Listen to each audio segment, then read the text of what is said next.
maybe you can speak to this dance of Netscape versus Internet Explorer. Mm.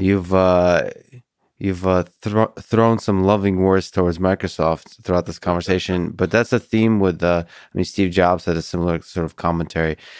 From a big sort of philosophical principle perspective, can you comment on like the approach that Microsoft has taken with Internet Explorer from IE1 to Edge today? Is there something that you see as valuable that they're doing in the occasional copying and that's kind of stuff, or is the world worse off because Internet Explorer exists? So I'm going to segment this into historical eras because I think Microsoft of today with Satya is quite a different company, and what they're doing Yes. with Edge is different. But back then, Gates, aggressive character, not really original in my view, not an originator.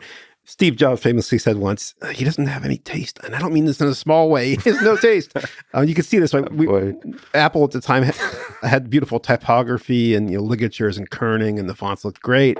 Yep. And Windows had this sort of ugly system font that was carefully aligned with pixels so it didn't get anti-aliased. What is it? I'm sorry to keep interrupting, but why was Internet Explorer winning throughout the history of these competitions? Distribution matters more than anything. And this is why even now we're seeing in the browser wars Edge doing better because it's being foisted on people who have Windows. We have Windows 10 boxes at home.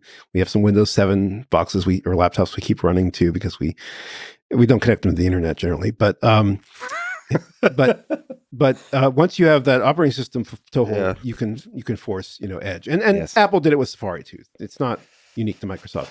That's sad. But in a way. distribution matters, and that's why I think IE was going to win, and that's why everybody at Netscape felt we're doomed. This was something Michael Toy and Jamie would say, we're doomed.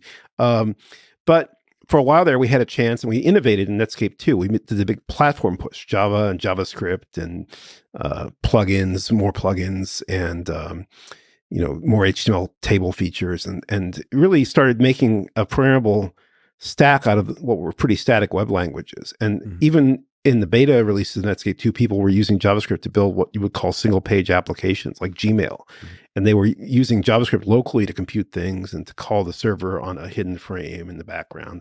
So it was prefiguring a lot of what came later as Ajax or dynamic JavaScript, dynamic HTML.